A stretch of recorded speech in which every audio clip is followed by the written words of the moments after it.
So welcome everyone to today's webinar, Comprehension for Reluctant Readers, as presented by Christine Chen and Lindsay Pickton. I'm very, very excited about this. I'm really looking forward to it. So I'm going to stop talking because the less I talk, the more they can talk. And I know they have got a fantastic session ahead of you. Any questions, please do share them in the chat screen or add them to the Q&A option and we will deal with them as soon as we can. Otherwise, yes, I hope everyone gets a lot out of this session. I'm going to turn myself off and hand over to the experts. Thank you. Thanks, Helen. Thank you. So hello everyone, thanks so much for joining us today, and it's great to know we have friends there behind this screen. So we're looking at getting the picture, improving comprehension for reluctant readers, and we just want to start by thanking Plazoom and thanking Helen for inviting us to look at something that we've both been passionate about since we're very young children, so comics and comprehension. Yeah, we both have a deep personal connection to the idea of comics actually helping with reading. We'll be talking a little bit anecdotally later on as we go into the session. And we hope by the end of the session that you'll agree with us that there is more to comics than meets the eye. But before we go on and on about that sort of thing, we want to actually tackle one of the key terms in that subtitle there, this idea of reluctant readers. What do we mean when we say reluctant readers? Okay, so when we talk about reluctance, we need to be asking the question, what's causing that reluctance? So here, if you haven't met her before, this is JJ, and JJ is reluctant to step on that missile launch button. I wonder why that could be. So if you could just think for a moment about things you might be reluctant to do. We talk about reluctant readers. What about a reluctant swimmer? What might make someone be a reluctant swimmer, or a reluctant runner for that case, for that instance? What about someone who might be reluctant to get to grips with life in the kitchen? A reluctant cook, or a reluctant shopper. Some people might be thinking, well, I'm the exact opposite of a reluctant shopper, but there are reluctant shoppers out there. Why would someone be a reluctant shopper? And something we don't ever actually hear, so this is really just to stimulate thinking. What about a reluctant mathematician? If we could have a reluctant reader, could we have a reluctant mathematician?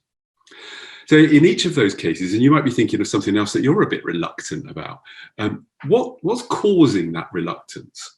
And although there might be thousands, hundreds, millions of different reasons for reluctance, we've taken the liberty of boiling it down to two, very, very broadly speaking, two possible ideas for reluctance. One is the thing is too hard. If you think about a reluctant swimmer, it's very likely to be a big part of it, isn't it? So the skill that I'm being asked to do is just too hard for me. That makes me reluctant. The other thing might be that it's too boring. This thing is too boring. I don't want to do it. And I've heard people say that about running. It's a boring thing to do. Then we have a real problem if we have those two areas combined. Because if it's both of those things, if a person finds it not only hard but also boring, where on earth is the motivation going to come from to overcome the difficulties? And that might be a real issue with reluctant readers. Okay. But there's no way that any reader would be reluctant to read something like this, because when you're faced with a fantastic visual like this, you are immediately pulled in. It's just so compelling, isn't it? And as soon as you see it, you're thinking, now what's going on? You're trying to make sense of it. So what's going on with Dennis there? What's his mum doing? And what's Nasha doing? And why is all of this happening? Comics are just so compelling that motivation just isn't an issue. I hope everyone got Chris's pulled in joke there. I don't know if you spotted that. There may be other issues here. We're always going to be talking about reading the whole page. And when we are talking about comprehending comics, we are talking about reading the whole page. It's utterly crucial to our understanding of what's going on, just as it is with picture books. And a good quality picture books very, very often require exactly the same skills pretty much as reading comics. So if we show you this double page spread from the Diary of a Fly, which is from a series of books we very strongly recommend, Diary of a Worm, Diary of a Spider, really good Key Stage 1 books, particularly if you are looking at habitats and life cycles and food chains and things like that, cracking books. And you can see straight away that they do combine elements of picture book and comic strip. You know, there's a speech bubble right in front of you. Crucial bit of knowledge here.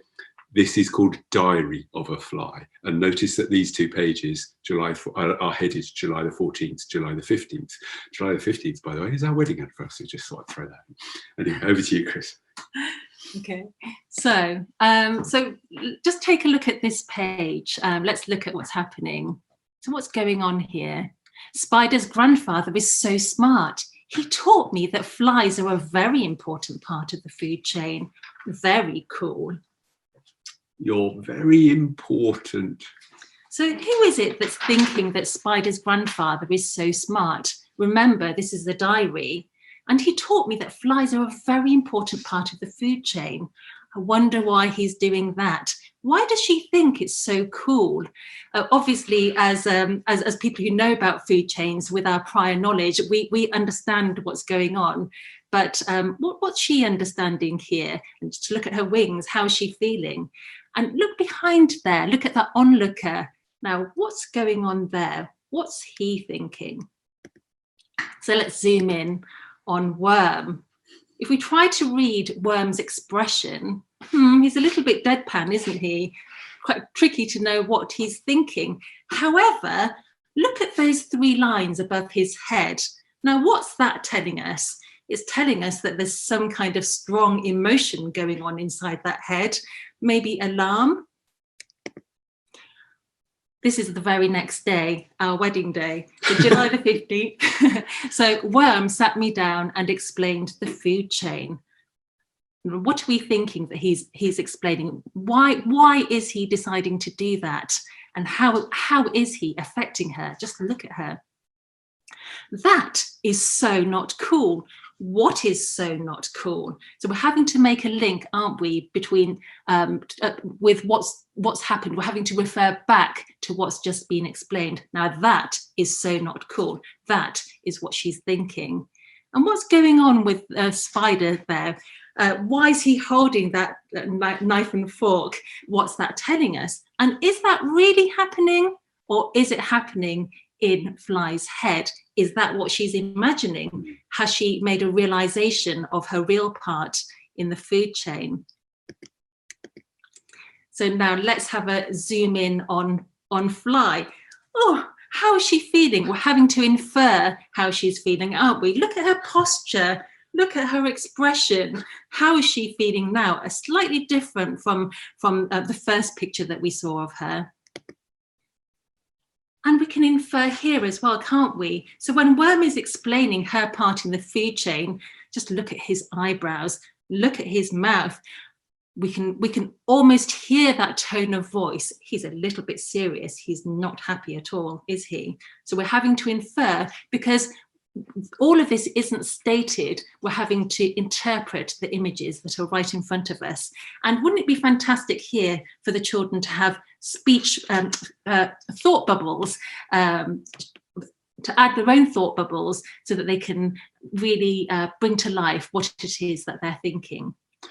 I want to show you what this might look like in another picture book that has a very strong graphic element where you have to read the whole page. Walls in the Walls by Neil Gaiman. Many of you will know. So this would be, we'd usually use this around about year 4, but there's no harm in using it with older children than that. I just want to show you one little bit of text from, zoom in on one little bit of text from Walls in the Walls. In the middle of the night, when everything was still, she heard clawing and gnawing, nibbling and squabbling. She could hear the wolves in the walls, plotting their wolfish plots, hatching their wolfish schemes. Now, if I asked you to infer how the she character is feeling, if I asked you to think about how is she feeling, you'd use the evidence on the page, of course. So we've got a number of things. You can hear wolves in the walls. She can hear this clawing, gnawing, nibbling, squabbling, the wolves in the walls plotting their wolfish plots. And that sounds pretty creepy, doesn't it? That's quite scary. And we combine that with this idea of in the middle of the night, which is almost sort of genre specific idea of scariness. Scary things happen in the middle of the night. So middle of the night, and there's walls in, she's hearing walls in the walls. How does she feel? And almost every child or almost every adult we ask that question to will say, she's scared, she's frightened. But we don't know for sure, because I could say, well, just from the evidence there, perhaps she's just fascinated. Perhaps in that she lies awake at night, fascinated to hear these walls. We don't know that she's not, unless we read the whole page. So there's the same bit of text, but that's the illustration that goes with it. And now, with the image combined with the words, we could be much more secure in our inference by combining all of the text with the whole illustration. We can be much more secure in our inference that she's frightened by what she can hear. But it isn't the picture that on its own that tells us that it's frightened. It's the combination. And to show you what we're talking about, if we take the words away and just have a look at the picture, you could imagine a page in a different book where that picture is accompanied by text saying, it was really cold in her new home, or really cold in the old house, or something like that. So it's not an illustration of a frightened person, it's an illustration of a cold person. So it's only when we combine the text and the pictures that we get the true inference reveals itself to us. In a very recent blog, Dr. Fiona Main actually talked about the importance of visual literacy, actually getting children to read visual literacy as well as the traditional text. Because in the 21st century, it's paramount that we think beyond simply reading and writing words as literacy, think about what children are surrounded by at this time. The world that children live in is filled with visual stories and messages, and we need to teach them to decode these too, paying attention to the features that they share with more traditional forms of literacy, because visual text alongside written does need to be decoded. And if children pay attention to how the features work and notice that there are similarities with the traditional form, actually it can help them in the long run. And she makes the link with the way that we each experience a new film. So, for example, think of the last time you started to watch a film you knew nothing about. How did you interact with it? Very quickly, you used your knowledge of genre to work out the kinds of expectations you have of it. So you were expecting certain things because you knew what genre you were walking into. You were able to make predictions about characters and make inferences about their motivations based on what they said or did, just as we would when we're looking at written text. And so recognizing that there are commonalities in the way that we access different forms of story helps children to learn to read verbal stories too. So noticing that there are similarities in the way that we're comprehending both forms actually can really support the children. We're going to talk about a lot of that by looking at a range of comic strips. And if you don't know, if you're not a regular follower of Dennis in the Beano, you might be really shocked at the level of complexity. And one of the things we're going to keep coming back to is this idea that good quality comics reward repeat rereadings, in the same way that if you were watching something, I don't know, like Shrek or something like that, that every time you watch it, you see more jokes, you see more of what's going on. Sometimes more jokes, sometimes more story. There's more going on than you thought. So we're going to have a little look at how complex this one particular story of Dennis and the washing machine pans out. Okay. Where have you been?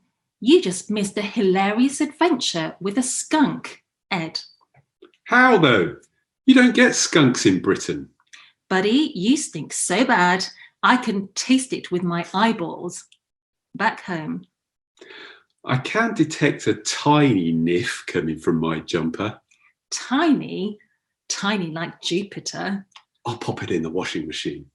How will Beano readers recognise Dennis without his jumper, Ed? There, sorted. Never mind. Ed. Excuse me, Dennis. Coming through. Set to eco wash. Got to save the planet. Whoa, that isn't good. Now, before we go on, that's just a quarter of the story. I want to just go back and have a look at some of the things that are going on. So the very first thing we get is this address from the editor. Do you want to say something about it? That address from the editor was one of my favourite things as a child, just that the editor actually coming into the story and being involved and actually having quite a lot of fun with it. And it probably wasn't until we were undergraduates in English that we found out that was called breaking the fourth wall.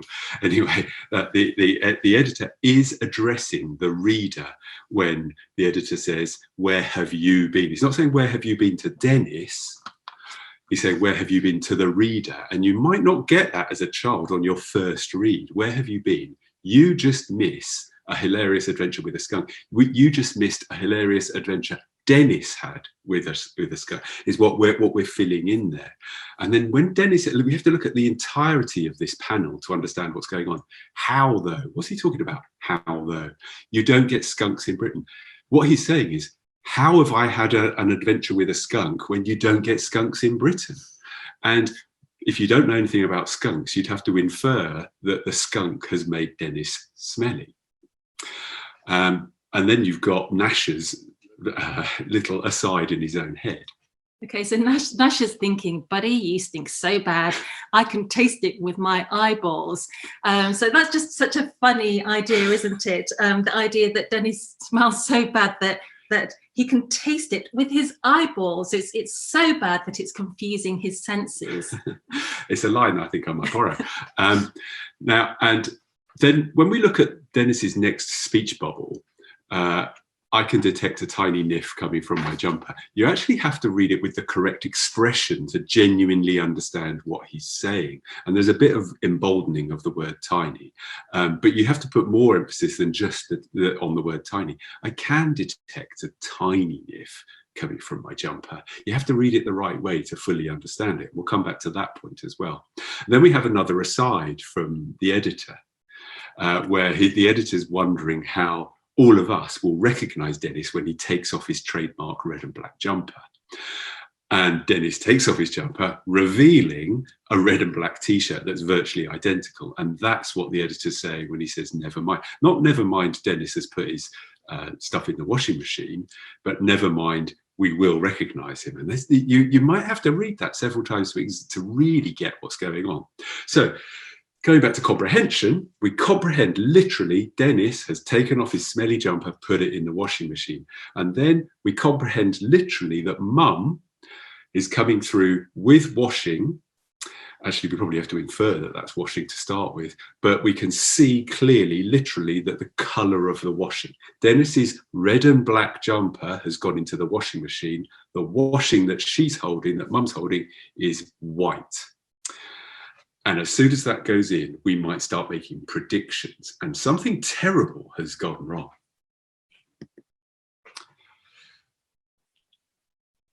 What did you do? Me?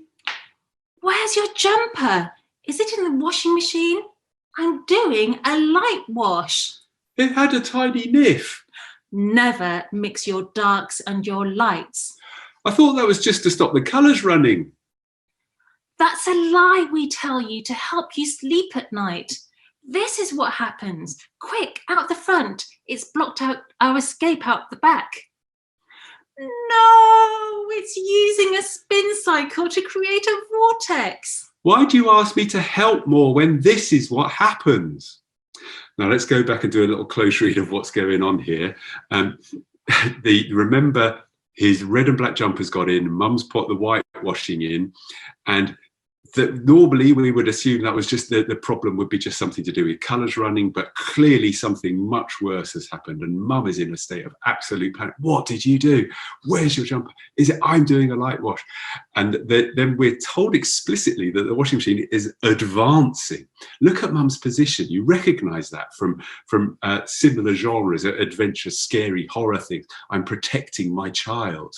And then they have to run. We're told explicitly that the washing machine is giving giving off an evil vibe. What is causing the evil vibe? It's the mixing of the lights and the darks, which is a wonderful joke if you think about it. And the whole idea of this washing machine has suddenly become like a Terminator that's cutting off their exit, so they have to go out the front. And then it's creating a vortex. What's a vortex? If I'm 8 years old, I've probably never encountered that word before. And the picture doesn't give me a definition of what a vortex is, but it does give me a reasonable idea of what a vortex might be. But also, if I've encountered much sci-fi in my short life, leading up to this point, I'm pretty sure I've seen scenes a bit like this in Doctor Who, for example. Now, if we have a look at what happens next, and I just absolutely love the idea that Mum's hanging on to Dennis is hanging on to Nash, and Nash is hanging onto the front door with his teeth, which is a lovely idea in itself. And then outside at the front, we have this lovely calm scene, which makes Chris laugh every time we see it. I just love that contrast between the panic in this scene inside, and just behind that door is Dad having a nice stroll. Oh, that was a nice walk, wasn't it, Bea? So just so calm in contrast. And then instantly, the next panel, Dad's been sucked in. What's he done? He's got his hand on the doorknob. Well, on the other side of that doorknob, you've got Nasha hanging on, and everyone's hanging onto the back of Nasha. So we have to connect all of these things to understand what on earth has just happened to Dad. He opens the door, whoosh, he's in.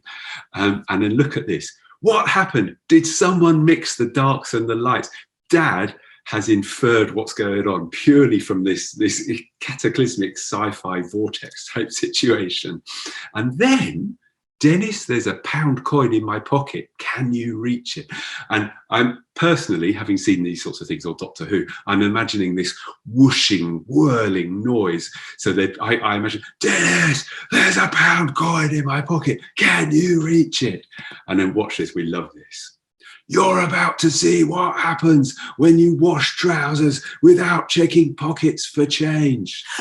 Don't do it! It's the only way. Dennis's aim is true.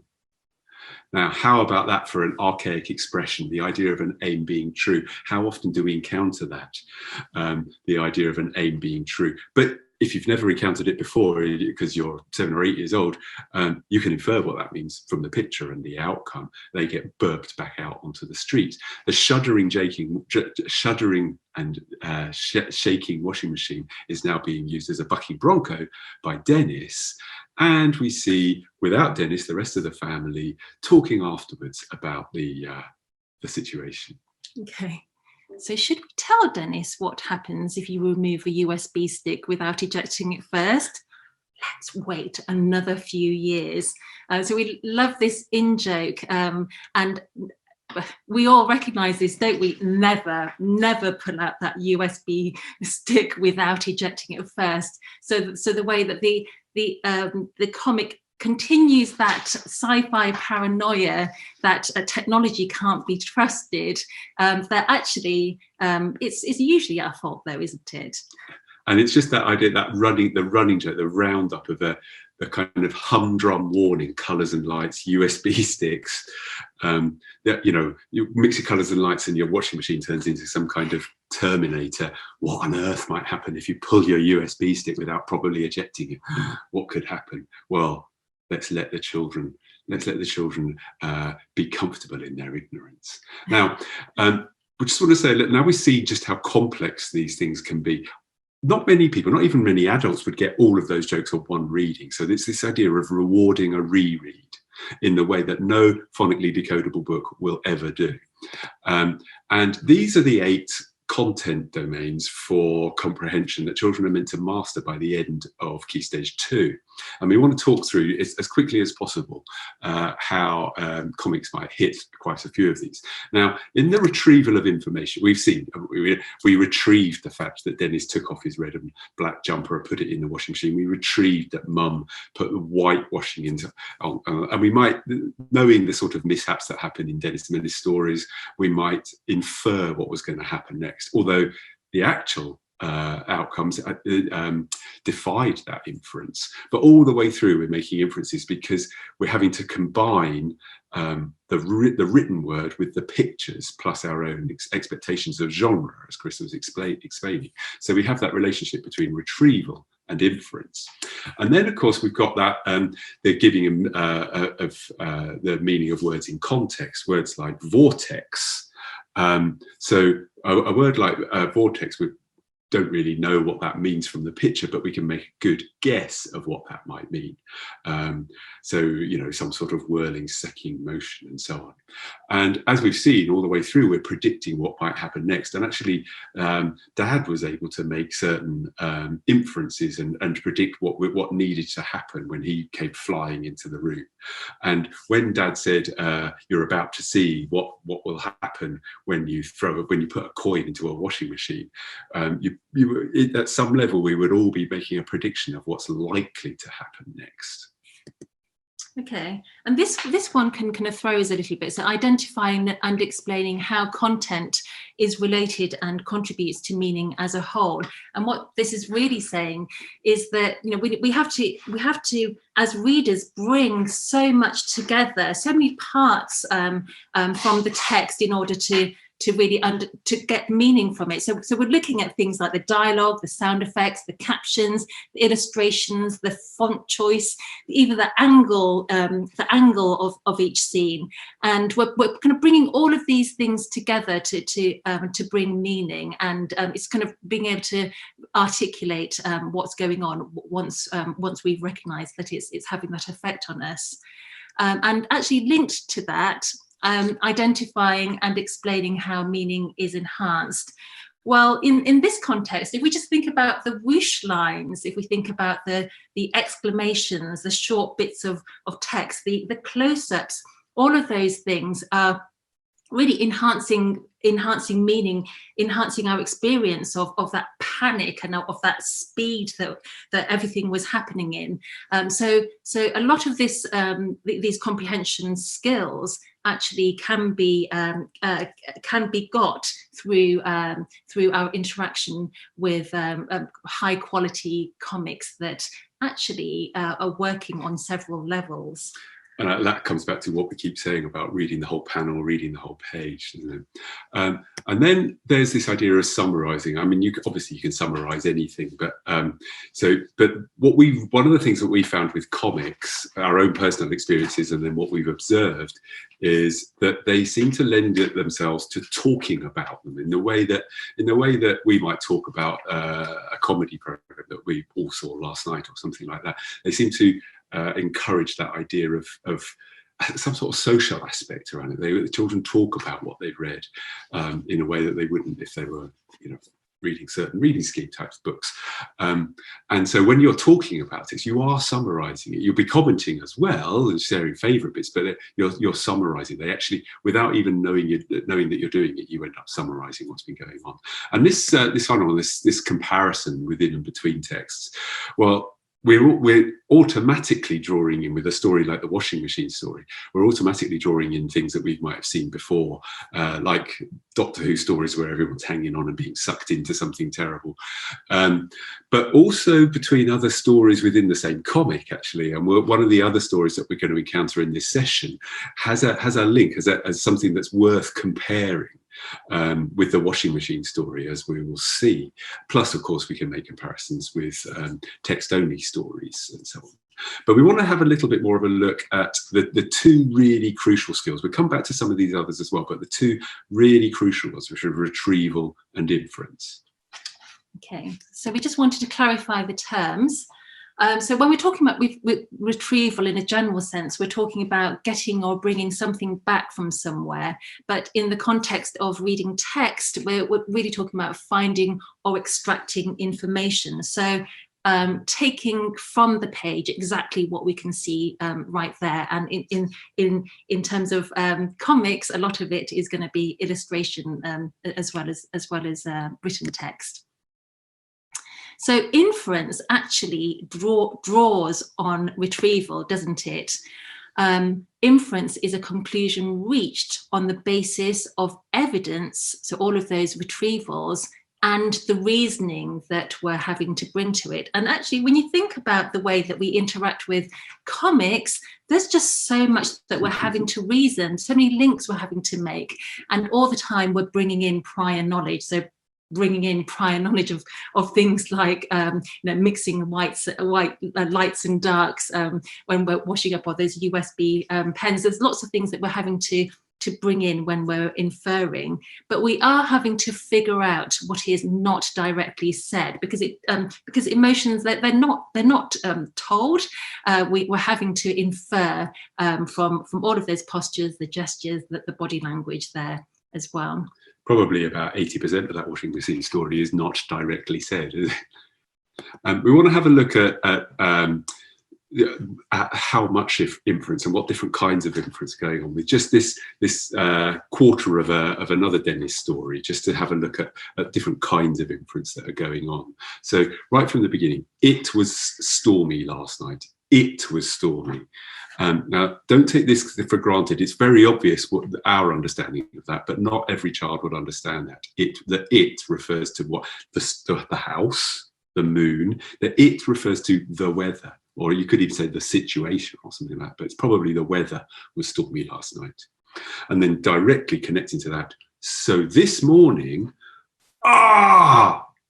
is it Let's look at his face. Could it be? Or is it And you can only tell if you read on. So you're making connections in order to fully understand.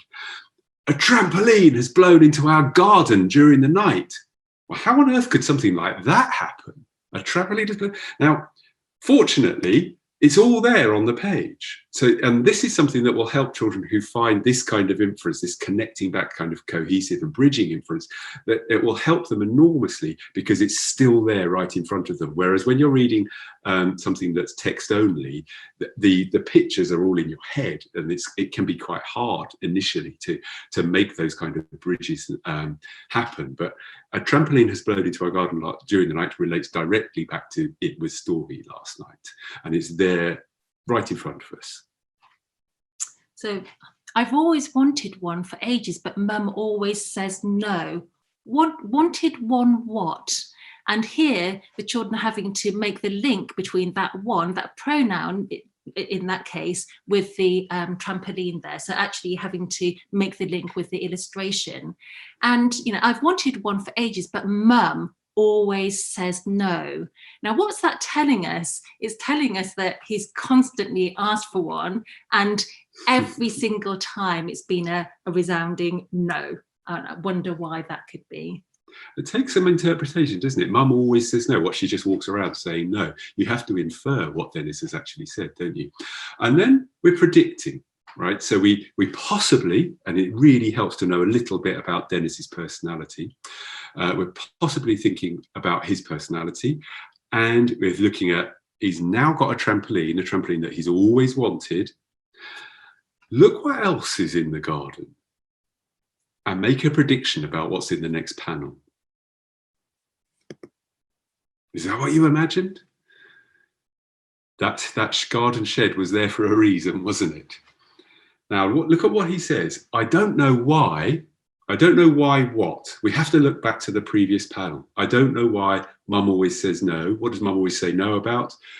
Always says no to him wanting a trampoline. I want a trampoline. No. I don't know why she always says that. And then he says, look how careful I am. Now, does he really think he's being careful? Or are we to infer sarcasm?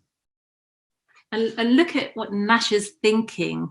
If anything, you're overcautious. Now, does he really think that? Or again, is he being sarcastic in his thinking? And overcautious, that's quite a high level vocabulary, isn't it? Now, you're probably pretty clear what Dennis is about to do. But that is an inference. It's an inference that almost everyone would make, however old they are. But you could say he's got on top of the shed in order to have a better look at his new trampoline. Also notice the gap filling that you've done between that panel and the one before it. We've got an upended trampoline, And then suddenly it's the right way around, and he's suddenly on top of the shed. So several things have happened between the two panels, and we'll come back to that idea. So anyway, make a prediction. What happens in the next panel? What do you reckon? Were you right? But let's infer how he feels about the situation. Now, ha ha can be read in two ways. It's like, ha ha, I'm having fun, or ha ha, I've discovered something. Now, it's probably more likely the ha ha, I'm having fun because of the situation, but you have to read the whole panel, including his facial expression. But look at where that boing has taken him. Where's he going to land? Make a little prediction. What does it look like? Okay, so he's going over that fence. Make a prediction. Is that what you were expecting? And we weren't. And how do you think he's feeling right now? Apart from in pain from you. So there's an awful lot going on there, isn't there? Quite a lot of different kinds of inference. And we want to explore that in a little tiny bit of detail. Okay. So as we've just seen, that there's so much prediction that goes on, isn't there, when we're reading graphic texts, predicting all the way through. And all the time we're having to draw in our prior knowledge. So our prior knowledge in this case of Dennis's character, what he gets up to, and how trampolines can be so dangerous. And then evaluative inference, we put here character, feelings and emotions, because that's the main thing you're looking at there. Obviously, how does Dennis feel when he goes, oh, and how does Dennis feel when he goes, ha ha? And we're combining text and pictures in order to make those. Evaluative inference could also be things like, a picture of a spooky house, and it's from the dilapidated nature of it and the way, the look and the design of the house will make us evaluate how we're meant to feel about that. But it's all forms of inference, evaluating how a character is feeling, or evaluating what a scene is meant to be giving us. This is a really important aspect of inference. So bridging inference, gap filling, linking two pieces of information together. And I mean, we do this with sentence by sentence, but in a graphic novel, in a comic, what we're having to do is to gap fill those panels. So what's actually happening between each of those panels? We're having to work that out. So in the last comic strip, how did Dennis actually end up on that shed? How did he get up there? So we're having to actually fill in all of those bits of information, and a lot of calculating is going on, isn't it? As we're reading. Yeah, it's crucial to comic reading, actually, and we're going to look at that in a lot more detail as we go through the session. And then there's cohesive inference, and it's what we were touching on when we talked about it was stormy last night. What does the it refer to? It's this pronoun resolution. What is it? What are the pronouns referring to? I've wanted one for ages, and it's only by reading the whole page that we understand what the one is referring to. That can seem so obvious to us that it's not worth talking about, but don't take it for granted. It's quite a few children find pronoun resolution in particular very, very tricky. Can be not specifically, not exclusively. I mean, the children with EAL can find pronoun resolution very, very difficult. Comics help enormously with pronoun resolution because of the pictures around them. It really helps and that can build a child's understanding of pronoun usage for when they're looking at text-only stories. So having looked at all these different kinds of inference that we can find in all texts and are exemplified beautifully in comics, we want to sort of take a pause to consider all the things that comics are really great for. So we're back to JJ. Don't you love JJ?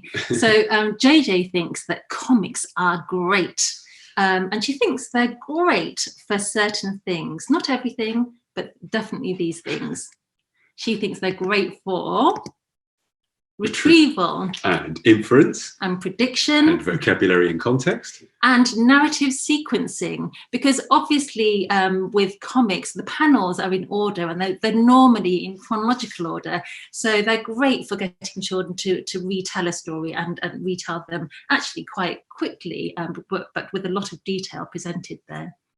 Something else that they're good for that we touched on a little tiny bit is as what we might call, some people say prosody, some people say prosody, I never know which is the correct one. So if we say prosody through speech, is really, it's a step towards fluency. Fluency requires reading quickly, but it also requires reading with the correct intonation, the intonation of speech type intonation. And if we think about some of those speech bubbles, particularly around Dennis, it's like Dennis taking off his jumper and saying it does have a tiny whiff. We have to read that correctly in order to make full sense of the meaning, and that happens quite a lot. If we think about the exchange with Dad in the vortex hanging on, you're about to find out, you have to read it the right way in order to fully understand the meaning. So it's without any direct teaching, children can learn accurate prosody in their reading, correct intonations, purely from the situation, the facial expression, the body language, and so on. It's very encouraging of that in a way that particularly for a struggling or a non-fluent reader can be very difficult to do with a text-only story.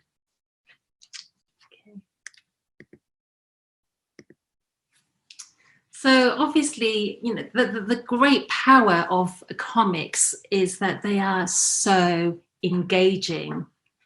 So we've got engagement, we've got a rapid sense of story and character. We've got fun and we've got humour. And that shared social experience that they encourage. You don't have to enforce, actually. We'll talk about it a little bit more about that later on. And it is this motivation, isn't it, that really grabs the children so that they can actually learn some of those comprehension skills that we've been taking us through. So and that rapid sense of story, just that access to fantastic stories and fantastic characters, and these are characters we get to know and get to love, and all of the jokes, all of that humour, and we know that laughter is something that makes really difficult things easier, and but because reading it can be so tricky for some children at points, and so it just actually helps them, doesn't it, to tackle something that could otherwise be challenging. And because they're such good fun, because they're so enjoyable, we just want to share them. That's what children do. They just want to share those comics because they just love them, and so it becomes a social experience, which again makes it a really lovable way to spend time. And this idea of the rapid sense of story, one of the things that we know is that the more familiar you are with narrative, the easier you find narrative to understand. So if a child is a non-fluent or reluctant reader, if they're able to engage with a lot of different narratives in a graphic form, they will have a bank of narratives that will help them deal with narrative, make appropriate inferences and predictions when they're reading, when they're possibly struggling with text-only stories, because it's just having that bank of, it's that kind of story. It really helps with the comprehension. And of course, there's a knock-on effect that it will help them create their own stories when we're talking about composition rather than comprehension. But we want to go back to this idea of motivation, because this is very important, as we hinted at the beginning, to our own personal journeys as children learning to read. I was, through the infants, I was what we used to call a remedial reader. I remember having that name put on me as a remedial reader. That meant that I was struggling to read. It meant that I was regularly up the corridor with somebody I'd never met before, listening to me read something. Looking back, it's very clear in my mind that I was bored out of my head. I could read, but I didn't like reading Janet and John books. I didn't like it. And so I didn't practice it. So I didn't make progress. I didn't make rapid progress. Now, so I got through the whole infant phase as a remedial reader. And then halfway through what we now call year 3, this was my first year of juniors, halfway through, this came into my life. Issue 1 of 2000 AD, a very important comic to me. So important that I have issue 1 framed and on the wall, because this is I'd read funny comics. I quite liked them, but I picked them up, I put them down, and I gave up on them. Something about this hooked me. It was at a much higher level. It was definitely aimed at children over 7 years old. but also the stories were continuous. In other words, they weren't complete stories, they were cliffhangers. So reading issue 1 made me want to get issue 2 a week later, issue 3, issue 4, because the stories carried on over weeks and months. It turned me into a reader, and I fully credit, sorry, I'm just going to put this down. I fully credit one particular person with my development as a reader, and that is no, it's Judge Dredd. Judge Dredd was the key character in 2000 AD. He continues to this day as a key character in 2000 AD, and 40 years after his emergence into my life, Chris bought me action figure, as you can see on the screen, fully posable action figure. It is a thing of some awesomeness, and it takes pride of place in our flats, much to Chris's chagrin, no doubt. But it's this character that absolutely gripped me and gave me the habit of reading. Okay, and you can imagine how long it took for him to actually put this together, and on his birthday, absolutely loved it, absolutely absorbed by it. By the way, Judge Dredd tea mug. So my motivation story is slightly different, kind of links, but as a child with English as an additional language, we actually didn't have many books at home, but we did have lots of comics, and every weekend, my sisters, my brothers, there's 5 of us, and my dad would actually be poring over different comics, so Dandy, Buster, Beano, Whizzer and Chips, and the Numbskulls here was one of my very favourite comic strips, and they got, those Numbskulls caused so much havoc inside Ed's head, so you can see Ed there.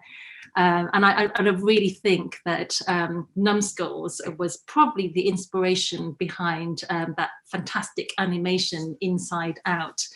So I'm really excited that the Numbskulls have continued. They're still around for children to enjoy, so it just they look slightly different now.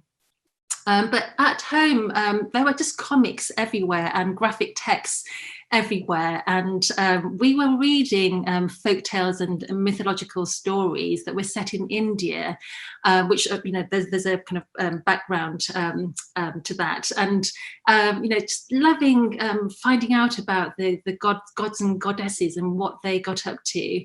So again, I'm just really excited that these kinds of graphic texts are still around for the children to enjoy. Very different genres that they're able to enjoy, and you can see the slightly different interpretations in the box sets here, but there's just so many, and access to different cultures through them as well. So here's Judge Dredd again in slightly different mode. He's put his gun away, but we want to be clear, despite all this richness, that comics don't do everything, and we want to be so clear. This is actually very, very important. Okay, they don't replace that graduated progression through the phonically decodable text. We're not just saying that because otherwise we'll get arrested by Ofsted. It actually was our experience as well. Although comics were providing motivation to apply our skills at home for both of us in our own childhoods in the 70s, that we were not in the same sort of systematic synthetic phonics way. We were going through a systematic progression of reading books. In my case, I was being shoved through it with some great effort by the teachers that I had. But we were being pushed through that. Otherwise, we wouldn't have had the decoding skills required in order to enjoy the comics. What the comics provided was increased motivation and that sort of building habit, but we were still getting that at school. I mean, I was still getting the one-to-one, sat in the corridor with some lovely teachers, exploring Billy Blue Hat, Jennifer Yellow Hat, Roger Red Hat. I love those characters actually, but they were graded when we look at them now, and they were part of the whole reading diet. So comics just don't do that part. Another thing comics don't do is that they don't replace the class story or just, bedtime stories or any of those things. That's a totally different experience. What comics do is they give you words and they give you pictures at the same time, and you develop your inference skills and your sense of narrative and so on through that. Whereas when someone is reading to you, with as a whole class, as one-to-one or whatever, but when you are listening to a story, you are hearing words and you are turning those words into people, places and plots in your head. And that is a whole completely different cognitive exercise that children need to practice. Lots we'd like to talk about that, but suffice to say, it has to happen. It's something that going to primary school in the 70s is something that we both experience every single day. And we know that fewer and fewer children are read bedtime stories, that teachers are moving heaven and earth to try and make sure that children are exposed to being read to. It has to happen for all year groups. And without it, a major part of the reading diet is missing. Comics won't replace that. This is a bit of an odd one, isn't it? But one of the things we're really clear on is that comics will never replace the role of choral reading. Some of you will have heard us talk before about this. Choral reading is something we are huge advocates of. It's a great way of bringing a class together. It's a great way of developing fluency. It's a great way of helping struggling readers engage with the text. But crucially, it's something that we credit with our development of reading fluency.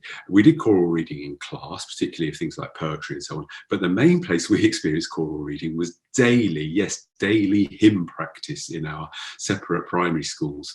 And the whole school looking at text. I think you had books, didn't you? We had an overhead projector. We were reading the overhead projector and singing with everybody else. And if you were a struggling reader, keeping up with everyone else help you develop quite high level text actually, but help you develop a sense of prosody and fluency as you read. And comics are not good, as you've seen, as we've read things out to you. Comics do not really lend themselves to reading out loud at all, let alone choral reading. Okay, so comics don't really do that much for fluency, although we have seen that because children are reading a lot of dialogue, that they'll get the fluency, the intonation of dialogue. But otherwise, really, that's not the strong. That's not its strong suit. And they don't do much for stamina because obviously there's a lower word count, but we do think that actually they do, because they're so absorbing, and because children want to read them, they do encourage that absorption, that reading habit that we're really hoping for the children to be getting, especially those reluctant readers. So let's just keep repeating, and we will keep repeating, that comics are a really strong supplement. They do not replace the phonically decodable progression. They definitely don't replace story time, and they do nothing they do none of the things that choral reading brings. We would really want those three things to happen, even if a child finds them really, really hard. The addition of comics might be just the supplement that's required to help them make progress in those areas. So that's pretty much what happened for me, for sure. But let's not kid ourselves that comics will replace those things. They provide fantastic supplements to those things. And one of the ways they do that is through accessible storytelling, and that's what they're fantastic at, isn't it? And those great characters, we meet such great characters, and we just love them. That characterization is built in, and they're set in worlds that children relate to. So familiar worlds, school and home, but they're also set in worlds that children are wondering about. So they're fantastical, and it's that collision between the everyday and the fantastical worlds that they do so well. And obviously, fewer written words to decode. So for those children who are struggling, that's really helpful. And as we said, vocabulary from context. The children can come. There's just so many actually challenging words that we're coming across when we're reading Bina, when we're reading JJ, and any one of the comics we've mentioned, Judge Dredd, definitely. And there's so much inference happening, isn't there? So much gap filling and so much prediction, as we've talked about before, and we'll continue to talk about. So here we have JJ again. Another day, another trophy. So look at her there. Look at the way that she's holding that trophy, and what's she saying? Another day, another trophy. What's that telling us about JJ? And do we understand that expression? Do we understand the original version? Another day, another what? So what's going to happen next, do we think? I'm going to put this one in pride of place on my predict. On my what? Okay, she's obviously in her bedroom. Oh, looks like I'm out of space in here. So why is she out of space in here? Now, what's this telling us about her? She's obviously a little bit of an overachiever. And what's going on here? What's she saying to herself? Eek, maybe not. Now, what else are we finding out about her? And maybe not what? So what does she decide to do? She's obviously decided to take those trophies somewhere. So where's she taking them? And look at the gap filling you've done. A minute ago, she was looking in a cupboard. Suddenly, she's outdoors with a wheelbarrow full of trophies. What's just happened? What happened in between those two panels? Okay, so she's still got a smile on her face. What's she think? What's she saying to herself? I'll just stick them all in the garden for now. I'm starting to feel better already. This is so cleansing. So why does she look so happy there? And what does that mean? This is so cleansing. So obviously we would need to have some understanding, or it would help to have some understanding of how decluttering really does help us to feel better. But obviously for a lot of us, we won't be decluttering trophies. But isn't that a fantastic story? And so a story so accessible, so quick to access, and so enjoyable. Obviously more to the story than that. But in each case, in between each panel, almost every panel, we're having to do quite a bit of bridging inference, or this gap filling. Now, as we've said, gap filling happens in text-only stories, text-only text. As we can see at the bottom, the fire started to burn uncontrollably. One piece of information. He ran to get a bucket of water. Another piece of information. What our minds do through the power of inference and prior knowledge is combine those two. The fire started to burn uncontrollably, so he ran to get a bucket of water so he could put it out, or in order to put it out. The fire started to burn uncontrollably, so he ran to get a bucket of water in order to put it out. And we gap fill in order to make sense of separate pieces of information. We do that in text, but it's easier and yet still quite challenging to do it with graphic text, to do it with comics and graphic novels and so on. And we want to have a look at a particularly advanced version of that with a possibly slightly more mature comic, one of another of Chris's favourites from childhood. Okay, so I did say that we were a comic reading family, and so Archie, some of you may know Archie, is an American comic strip, and now I understand that it's a soap, it's a rom-com, very much reminiscent of Friends on TV, and just this character here, Veronica, really does remind me of Monica, so maybe inspiration for Friends. Okay, Daddy, it's beautiful, but what made you get it? Around ancient antiques, I feel younger in comparison. Daddy had this room refurnished. All new antiques. New antiques, what a concept. I'll try this one. It looks nice. It should. It's from the Jin dynasty. Priceless. Oh, careful with your soda. That's 12th century sandalwood. Yikes. Careful how you touch that cabinet. It's irreplaceable too. Where are you going? Be right back. Plastic sale-marked lawn chairs in our living room? Priceless. Sorry, that makes us chuckle every time. Obviously, you've got the clever things like the wordplay. She describes the Jin Dynasty chair as priceless, and they're describing their plastic lawn chairs as priceless. And his wordplay, the what Doug Lemov calls the shape-shifting nature of words. There, that's quite a powerful thing. But what we wanted to look at is the gap filling, the gap between the panels that's happening throughout that story. Now, first of all, if we zero in on this bit here. Right, so we've got Veronica talking to her dad, and then suddenly these two lads turn up. Now, that's the same room. We infer that it's the same room as talking about these antiques. We could probably make a guess that it's the same day because Veronica's got the same top on. But there's a gap, isn't there? It might be 5 minutes later. It might be 6 hours later. It might be some, we don't know. There's some time lapse gone on. Something's happened. Dad's gone out. These two boys have arrived. And then later, as the story progresses, there are different things happening, obviously fairly soon after each other. But here, they say, be right back. I mean, they put their coats on. So something has happened that to lead to, they've suddenly got their coats on, but they say, be right back. And then they are back. And not only are they back, they've been to a shop, chosen some chairs, bought the chairs, brought the chairs back, brought them into Veronica's living room. So quite a lot has happened between the penultimate panel and the very last panel.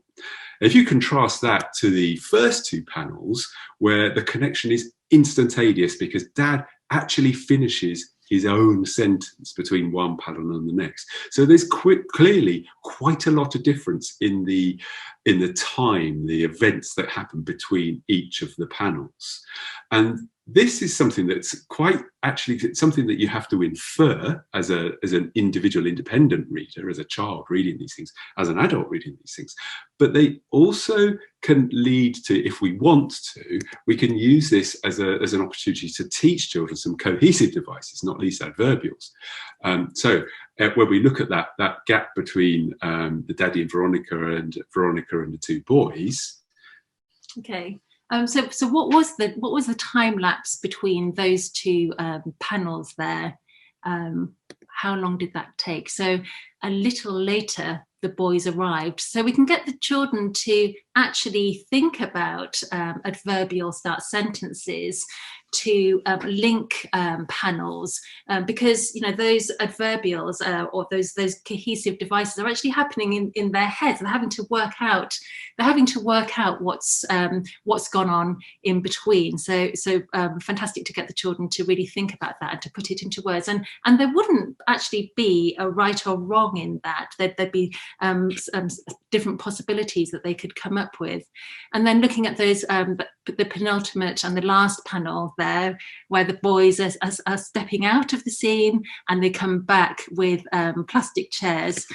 So we could include something like half an hour later the boys returned. So was it half an hour? Was it longer than that? What could have happened in between? The children are having to fill in those gaps, and they can come up with some of these adverbials that actually can be really helpful for their own story writing too. So we've actually been looking at a series editing, a resource for Hodder Cambridge, and it's an English resource, and one of the things that's great in it is that there is this comic strip, this Mulan comic strip, which actually summarizes actually quite a complex story, and you can see on this example that there are plenty of adverbials written here to move the story along. So we've got one day, that night, for 10 years, at last, finally. So all of those adverbials are actually moving the story along, besides the speech there as well. So, obviously most comics don't actually have too much of that, and as we've seen, we can get the children to come up with their own adverbials, and that way they're having to comprehend what's going on in between each of the panels. So this is just a lovely summary of the Mulan story. But let's repeat, despite all that wonderful richness, things like in that Archie comic strip, we just want to reiterate that comics are, they supplement, they can motivate, but they don't replace. Okay, we need to keep working on these things. We just want to keep on being really clear about that. Otherwise, we might get into trouble. Let's have another look at this idea of vocabulary from context. If you remember, vortex, and in Archie we had several things. We had irreplaceable. Yeah, and even the use of the word priceless. Dynasty. Yeah, there's an awful lot of vocabulary in there, and some of it is more inferable than other parts of it. But I just wanted to say a little tiny bit about this and suggest a strategy if you wanted to actually move comics on from just being something that happens individually and independently. Again, I'm going back to Judge Dredd. Surprise, surprise. And in this story, I just want to give a little bit of background here, not about the story, but about me. So issue 1 was in 1977. I'm 7 years old. This, if you look at the bottom, this is copyright 1979. So I'm, depending on when in 1979, I'm either 9 or 10 years old. I'm only a few years away from being a remedial reader. By this point, I should say, I'm not a remedial reader. This comic has got me excited. It's built the habit of reading. And by this stage, I'm also reading Doctor Who books from the library. Okay, so I'm not a remedial reader anymore, but I'm only a few years away from it, and I'm only 9 or 10 years old. Now, this story, it was about cryogenics, and they actually refer to it, if I come in here, is this Forever Tars Home for the Semi-Dead. Okay, cryogenics is where people get frozen, suspended animation so they can be brought back to life later on. And this idea of rich people being kept half alive, but actually there's a blackmailing conspiracy. It's all a bit complex. But anyway, I wanted to just zoom in on one little bit of Judge Dredd. If I go to the bottom of that page, and you can see him punching the table, there's no place a judge can't go. We have to infer how he's feeling, clearly, from his punching of the desk and his sour-looking face. He seldom looks any different to that, to be honest. It's quite a distracting page, so I'm going to blank that, and I'm going to blank that, and I'm going to read to you his thought bubble. And I remember this, I'm 9 or 10 years old. I've not been reading avidly for very long at all. I have no time for those who use their money to stretch their last days out forever. I have no time for those who use their money to stretch their last days out forever. A sickening travesty of life. But to use the semi-dead to blackmail the living is a ghoulish crime that deserves the severest punishment. Now look at the vocabulary in there, right? How on earth am I making sense of all of that? And I'm doing what people always do, what we still do as adults. When we come across words that we're not sure of, we basically blank the word out. And I don't know what that word means, but do I understand what else is going on? So just to make that point clear, what we can do is blank out a word. Right, I don't know the word. I can decode travesty. I had the power to go travesty. I can do that. A sickening something of life. I don't know what that means. But I can infer the gist of that word. And because it's such a complex story that rewards multiple rereads, I can keep coming back to it. And I did. I read these comics over and over and over again. That every time I read that word, it would make more and more sense to me. Now, I'm not suggesting that children blot out words to help themselves understand it, but if you want to introduce that strategy, whether with comics or with text-only stories or picture books, blanking out a word can really help children come away from the feeling of, oh, I don't know that word, I'm in a panic. It can make them just think, what word would work there? What's the sense of this word? What's the sense of it? If I can't come up with a word that would work there, what's the overall meaning here? And it helps them to infer what unfamiliar words mean. And it's not that picture doesn't help you get the word travesty, but the story and his anger, this travesty of life. And that's, I didn't have a great vocabulary 2 years before this, but by this stage I was reading this stuff and I was really understanding it. And I genuinely credit this comic with the building of my vocabulary. and my progression towards being an English graduate. So we've talked about retelling and sequencing a lot, and how useful comics are for doing this well. And any of the comic strips that we've looked at so far would be really good for this. And the Beano Town ones would really work really well. So we're going to have a look at go back to JJ again. You can tell that I love JJ. And let's have a look at this. I'm going to check out the new Beano Town skate park. Not sure how to get to it though. That looks like it could help. Now that, what does that refer to? That's being used as a pronoun there, pronoun resolution. What does that refer to? You've got to read the whole page. In the window, we can infer that that's a shop actually, because it's got a sale sign out. It's the only clue that tells us it's a shop. Sale, Genius watch with sat-nav. Why would she want a Genius watch with sat-nav? We have to connect. It will help, the word help there, go back to her first speech bubble, help her to find the skate park because she's not sure how to get to it though. And that tells us that that colourful thing under her arm is actually a skateboard, which we might not otherwise have inferred. Inside. Hi, can I buy one of those sat-nav watches? Sure, they're programmed with the latest iGenius 5000 technology. Ask it anything. Okay, what do you call a belt made of watches? Does not compute. A waste of time. So much for being a genius, dummy. Now, that is a Genius watch. And it's called a Genius watch. And she's been told to ask it anything.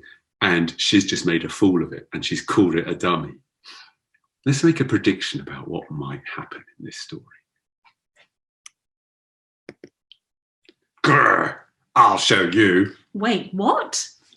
I mean, I'll show you the way. Where would you like to go? Take me to the skate park, please. Soon I will rule all of Beano Town. Then no one will laugh. They will all bow to me. What did you say? I said, take the next right. But I'm sorry, I find that hilarious. Sorry. He says, they will all, that no one will laugh, they will all bow to me. What did you say? I said, take the next right. I don't know, I find that hilarious. Anyway, continue on for 2 miles. This place is further away than I thought. What's this place? Where was she headed? And look behind her. So we have to read the whole panel to understand what's going on. Super secret military facility. Continue straight ahead. Can we just take a moment to enjoy the super secret military facility? The guard literally has a pillow on his desk because he's having a little nap. There's quite a lot of humour in that, I find. You have almost reached your destination. Missile launch. Do not press. Right in the middle of the corridor. It's brilliant, isn't it? And so, so you know, such an accessible, brilliant, fun story, and perfect for sequencing, perfect for children cutting up and actually reordering exercises like that, or just narrating, actually commentating what's going on, because there is so much going on in each scene, and to do that in sequence. So that narrative sequencing we talked about earlier. Whoa, I almost stepped on this missile launch button. Where am I? You an evil Genius watch. I'm taking you back to the shop. Curses, I could have taken over the world if it wasn't for you. Are you returning your watch? Yes, she was only slowing me down and ruining my plans for world domination.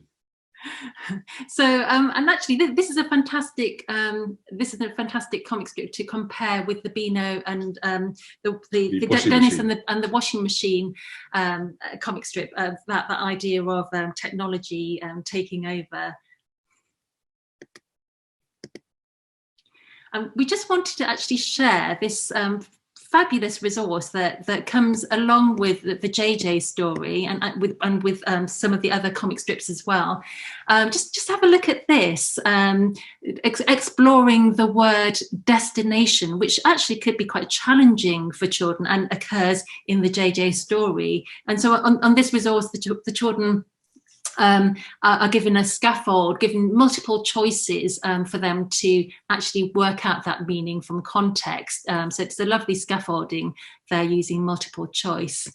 And then that sequencing we've been talking about, if you're in year 2, year 6, or any year group nowadays, actually, that sequencing, that the children will have to do, they can practice here. And again, it's nicely scaffolded because the text events are written down there, and the children just have to order by numbering. And actually, quite a neat step.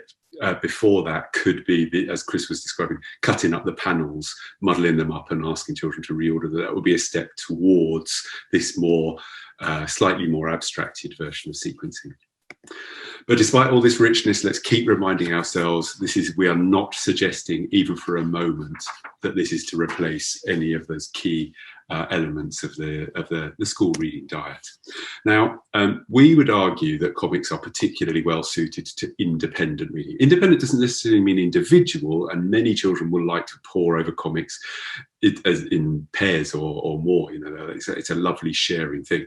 But they are particularly well suited to independent reading because they are accessible, they are self-motivating. You don't have to do it as a homework or something like that. Heaven forbid, please don't do that. But also because one way or another, they're often a bit subversive. They can feel a bit naughty. They're not the sort of thing that an adult would tell you to read. So there's that element of sort of personal choice.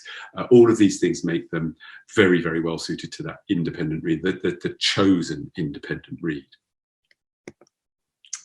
And there is that infectious social aspect, isn't there? Because I'm sure that this is many of us will have experienced this. That they're such good fun. They're so enjoyable that we just want to share them, and we'll be sharing them with peers of our own age, but also peers in different age groups and with adults. So fantastic, because that social experience just makes reading and comprehension that much more enjoyable. It's funny that Chris mentions that process. Actually, it's just reminded me that the main person that I shared 2000 AD with was my eldest sister's boyfriend, who he would actually buy the comic and we'd read it together, or not together, we'd read it and then we'd talk about it together. And he's quite a bit older than me, so he got it at a different level, but it was something that we had in common. And he actually, years and years later, he became my best man. So obviously I can credit Judge Dredd for that as well. Now, despite all of this about them being independent and something away from adults, there are, we're going to do a big but, comic style but, there are specific explicit teaching strategies that we can use, and we've already mentioned some of them and shown some of them, but we haven't mentioned this first one we're going to mention. I'm splitting into 3 parts really. We'll show you an example, but first of all let me just describe it. So what we would be talking about here is getting a comic panel, let's say, on your interactive board, and you've got your flip chart, and you, with the children's help, but it will require quite a lot of modelling to start with, you turn that panel, that illustration with the dialogue in there, you turn it into a piece of pure prose narrative. And we'll show you what we mean in just a moment. Once you've shown children that a few times and you've drawn them in, then you can start asking children to do it independently. So here's a panel for you to turn into a piece of prose narrative. Once you've done that, then you can swap them around, and children have to take somebody else's narrative, just pure written description, and try to match it, say, oh yeah, it goes with this panel. And that way they're testing out how good their narrative description is. Alongside all of that, it's quite powerful for dialogue practice, because of course, if you are using a panel from a comic, it's going to have dialogue in it already. And actually creating dialogue is one of the things that an awful lot of us, I'm sure, would agree that children find very, very difficult. But when you are creating narrative from a panel, the dialogue's already there, and all you have to do is the narration around it. And that, it can actually, through a process of kind of imitative learning, it can actually teach children how to do better dialogue. I'll show you exactly what I mean if we skip ahead to this actual picture from the Beano. This is Tricky Dicky, just a single panel from Tricky Dicky. Can we just take a moment to look at the teacher, look at the teacher's eyes, mouth, look at the way the teacher is leaning against his desk. Look at Tricky Dicky, look at the way he's leaning against his desk. Look at where his hands are, look at his eyes, look at his mouth. Open up your exercise books and copy down these sums. Groan. This is going to be so boring. Okay, I hope none of us would teach that, of course, but that's on the board, and this is a copy up of a piece of shared writing. Leaning against his desk and looking bored by his own lesson, the teacher said, open up your exercise books and copy down these sums. Yes, indeed, he did. Tricky Dicky's head slumped into his hand and he rolled his eyes towards the ceiling. This is going to be so boring, he groaned. And notice the groan at the beginning of the speech bubble has become he groaned. And it's surprising how often you can do that. The corners of his mouth turning down. Yes, they were. And that's what we're talking about, turning a panel into a piece of narrative description. It's a brilliant way of introducing the idea of show, don't tell. Fantastic way of expanding children's descriptive vocabulary, going beyond just adjectives. His head slumped into his hand. Verbs are so descriptive, aren't they? And a really good way of showing them how to integrate dialogue really effectively. All those things about the dialogue that moves story and character forward and so on. And just looking at this narrative, you can just imagine the children loving dramatizing this, actually being Tricky Dicky in that classroom with his teacher, and just looking at actually really becoming those characters in order to do this well. And this process can be applied to more challenging graphic text as well, and this is a panel from Treasure Island, so it's a Project X origin story with OUP, and so in this scene you can see, you know, obviously everything that's happening is illustrated, but there's the dialogue there, and so we can just get the children really exploring this, narrating what's going on after they've had a chat around it, or you know, even become these characters, and then exactly the same process, turning this into a narration including dialogue, doing that orally first before they start writing. And all of this process would really improve their comprehension as well as improve their writing. So it's a really a lovely link there, improving both skills. So we've looked at, when we were looking at the JJ and the trophy story, we'd removed some of the speech bubbles so that we could have a think about what she could be saying to herself. So just kind of blanking out the speech bubbles can work really well, can't it? And no, we do a lot of this, adding thought bubbles to the scene as well, because as we said, so much of the thinking isn't stated. It's read through the body language and all of those things. So adding those thought bubbles really gets the children to articulate actually what they think the characters are thinking at any one time. And adding adverbials for time to show cohesion, as we saw with the Archie story. So if there's for cohesion, really getting children to again, it's about articulation, isn't it? Articulating what's going on between those scenes, and you know, knowing that there are different possibilities. And then sequencing out of sequence panels, as we just discussed with the JJ and the Watch story. But actually this could be done with so many different comics and graphic texts. We've mentioned several times the idea of practicing prosody through speech. We think that happens independently of teacher support with the way children read it, because especially with repeated rereads, they'll have a clearer idea of how to read it. But if you want to use comics as explicit teaching materials, it's something that you could practice, and you could say, would that be how he said it? Would that be how she said it? Look at her face.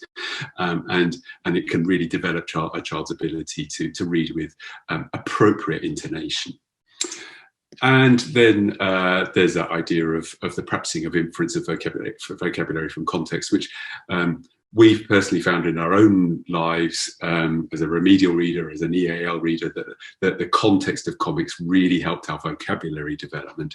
But if you want to accelerate the process through direct teaching, definitely have a go at the blanking thing, because it can really stop children going, I don't know that word, and just make them think, what could it be? That blanking process. Make sure it's removable, of course. And moving children from reading graphic text to texts only, so actually bringing them together, because graphic texts and comics, they can be enjoyed in their own right, and that will be how most of us have actually interacted with comics and other graphic texts. But we do think that with graphic text, it does develop the reading habit because of that level of absorption and that motivation, that pleasure in the process.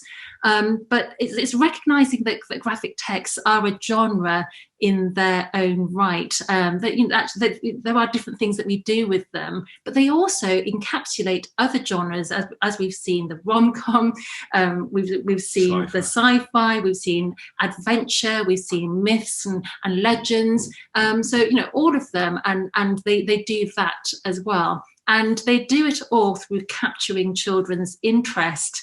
And this is just a really good example that we came across in a local school. So in this local school, and we love working with this local school, the whole class, this was a year 5 class, were looking at The Secret Garden as a core text.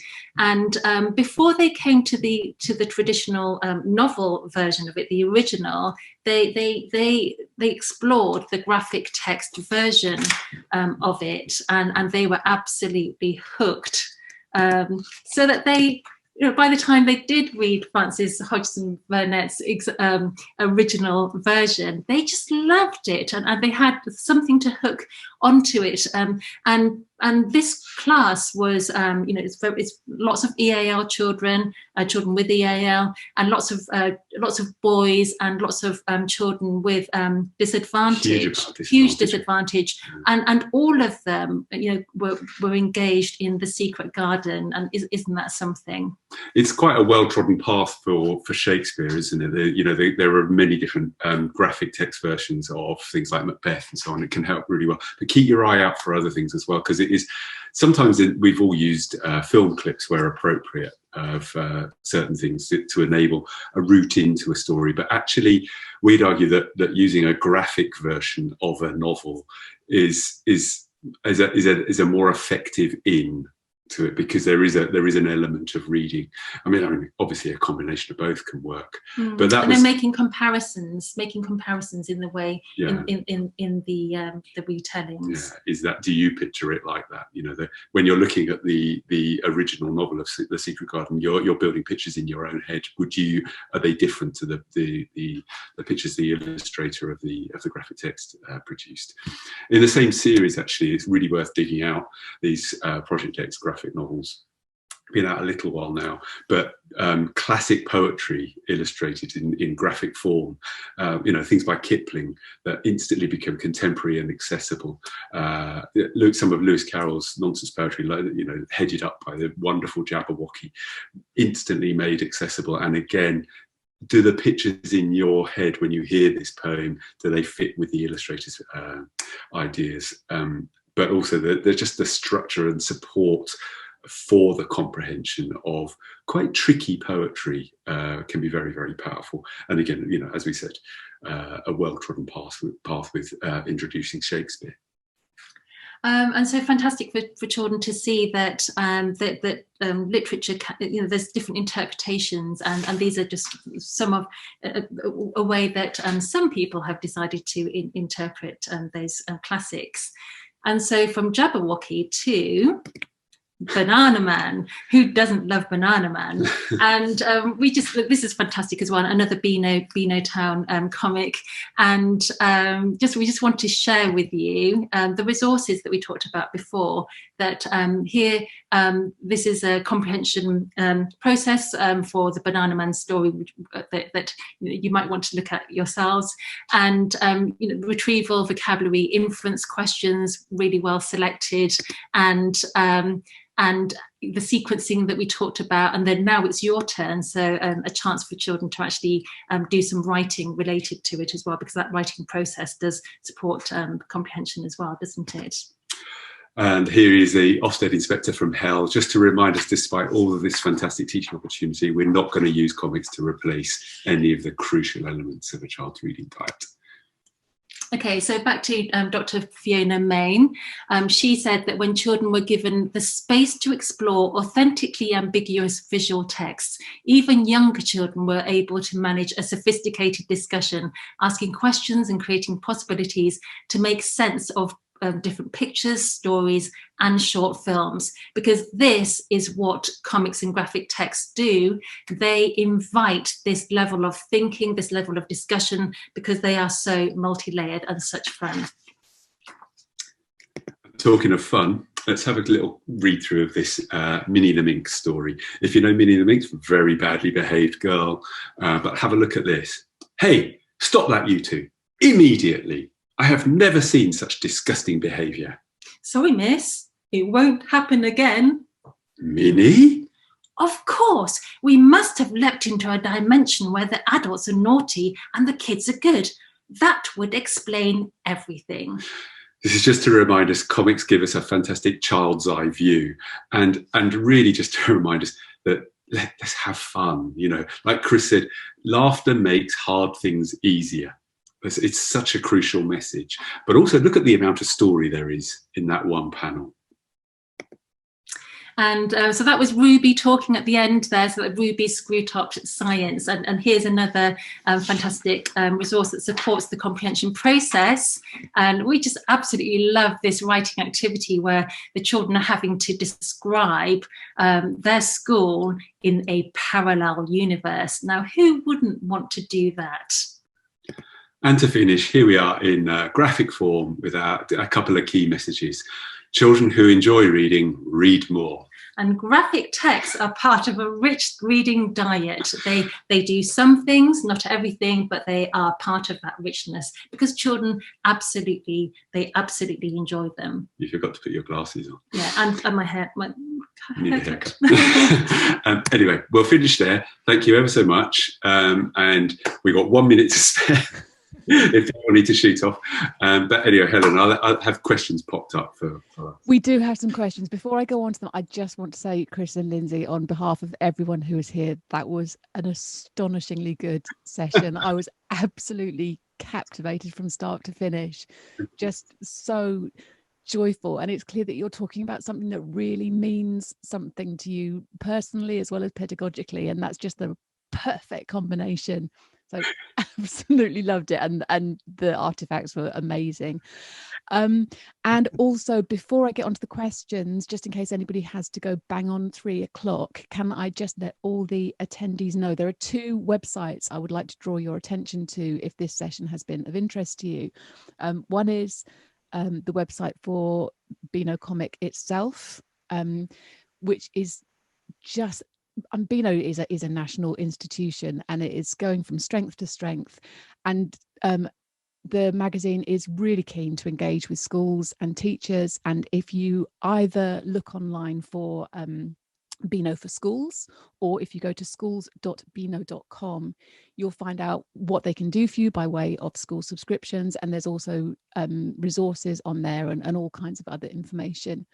And the other website, of course, that I want to draw your attention to is plazoom.com, where we have our comic comprehension collection, which includes the Beano comic strips that Chris and Lindsay referred to throughout, alongside those comprehension questions and the writing activities. There is a pack coming out every week at the moment, and they are actually free to download. So please, I do encourage all of you to go and take a look and see what we've got. There will also be an email coming to you before the end of the week where we will give you the recording of this session, and we do encourage you to share it with your colleagues, spread the word. And also there'll be a special offer in there for you as well, which again, I encourage you to take a look at. Right, nip back to the questions now if we can.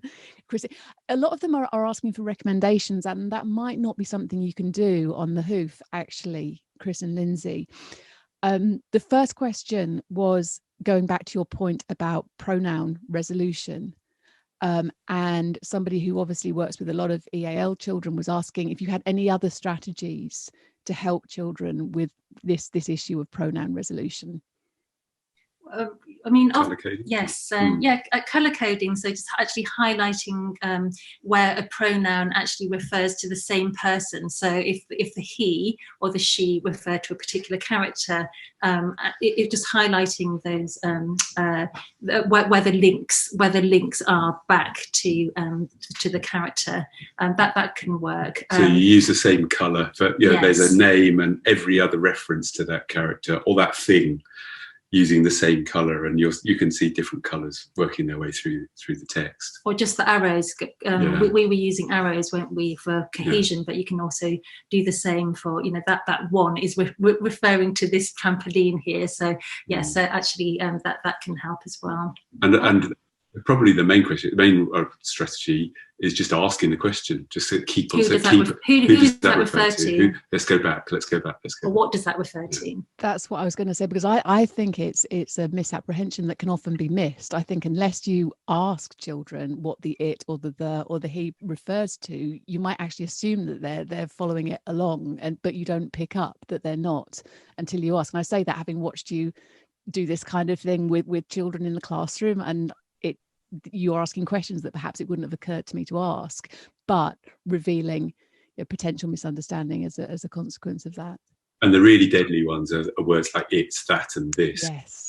Those are the ones that, because it can refer to, you can have 3 it's in a sentence, and each it refers to something different. It really does take some work. As an editor, it's the bane of my life, I tell you. Anyway, we also have a couple more questions which are about recommendations. I might, if it's okay, ask you to look at those afterwards if you don't mind. So someone was asking for comic recommendations for years 3, 4, 5 and 6.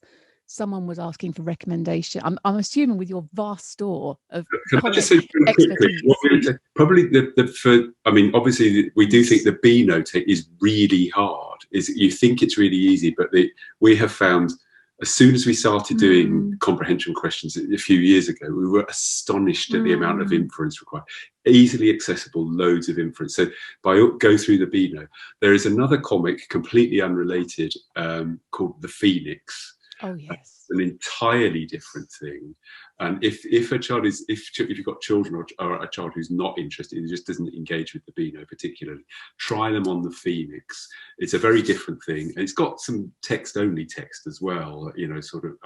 And there are adventure stories, and there are sort of subversive, irreverent stories and things like that as well. And it's really high quality stuff, quite educational, but not in a way that sort of makes it feel like something the teachers required you to read or anything like that. Yeah, that's one actually. Years ago, we saw in a local primary school that a group of boys, I think year 4, maybe year 5, actually created their own club around the Phoenix without any adult intervention whatsoever. They created a playtime Phoenix club where they met once a week to talk about the comic.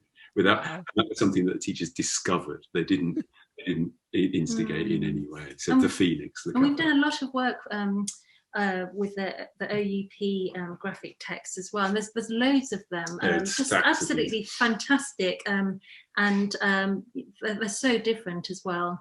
And some of them historic, some of them, that's obviously classics, poetry, contemporary narratives. So many great ones there as well. Even biography, they're aimed at Key Stage 2. Yeah. And on that note, we have talked a lot, I would say mostly, I think, about Key Stage 2 today. And Lee Christie is asking if you have any recommendations for Key Stage 1. Well, I mean, I think some of these, some of the ones we've been looking at would be suitable. I mean, the JJ ones, definitely. Working well in Key Stage 1. Yeah, I would argue that, because they are that you can revisit them on different levels. If children think, I always think it's like Shrek. We talk about this all the time. Like, you could, as adults, we can watch Shrek and get all these kind of funny nuanced things that are going on, and then a 5-year-old will watch it and think it's brilliant because he farts and bubbles come out of the water. There are different levels of humour, and you'll get that with all of these types of stories. And the other way is probably hi Lee, by the way. The other way is actually just to take panels, so 2 or 3 panels from a trickier one, because they do, because comics operate at different levels. I think you can, for Key Stage 1, just kind of choose 2 or 3 panels that would work well in sequence. So that's, if we're looking at comprehension, that would work well as well, wouldn't it? And Lee, you're probably aware that a lot of those comics that look like they are good for younger children that you see in newsagents in the supermarket are very often, they're just adverts, aren't they? They're the ones that are wrapped in plastic with a toy stuck on the front. They're for the most part, they're garbage. Am I allowed to say that, Helen? Well, I'm staying discreetly silent. You're independent consultant, so you can say what you like. Our opinion is that for the most part, they're not very good. So you have to be selective, don't you? Just actually, read it through, because we've just been really struck by what you can get out of Dennis the Menace. I mean, it's just incredible. And Banana Man, some of those stories would be suitable. I don't know if people watching listening picked up that we find that the JJ, we leaned really heavily on JJ because actually they are simpler. I don't know if you noticed that the JJ stories that we shared are quite significantly simpler than the Dennis stories. And that's all within the same comic, isn't it? So there's an element of picking and choosing that you can do. Yeah, it's such a diverse comic in so many ways, I think, which is a really impressive trick to pull off week after week. But they do it, and it's great. I'm going to let people go soon because I'm conscious we've run over time just a little. Somebody was asking for recommendations for comics for EAL children in a non-UK context, and I don't know if that's anything that would spring to your mind immediately or comes within your area of expertise, or if we might have to do a bit of research. Yeah, I mean, I would say as a child who was EAL and looking at actually doing quite a lot of training around EAL, I would actually say that most comics, the comics that we've looked at would be suitable. What you need to do is actually just kind of build in that prior knowledge work. Because that's the main thing, isn't it? Do the children understand this context? So I think because comics they do transcend place and time in a way, don't they? So yeah. And from the non-UK perspective, I mean those kind of Hindu myths, legends, because Chris's family is actually. Sort of your parents grew up in India, didn't they? So that was something that your dad introduced you to, and it's a fantastic way of encountering other cultures. Definitely. So myths and legends, loads. There's just so many myths and legend comics out there, and I mentioned Mulan as well earlier. But just look out for them, because a lot of stories have been translated into comic form. So it's just keeping an eye on them, and we saw that HarperCollins had actually reworked some of the Indian myths that I talked about earlier as well. Grand. I think that's just about it, unless anybody has any last minute questions they want to fling in. To pause discreetly to let the typing fingers type. But no, I think we're just about there. So I guess all that remains is for me to say once again, thank you so much, Chris and Lindsay. It was just fantastic. And yes, we'll come back again with another Leading Literacy webinar very soon. Thank you. Thanks very much, Helen. Thanks everyone. Helen. Thanks everyone. Thanks for joining us. Bye. Thank you for asking us to do this.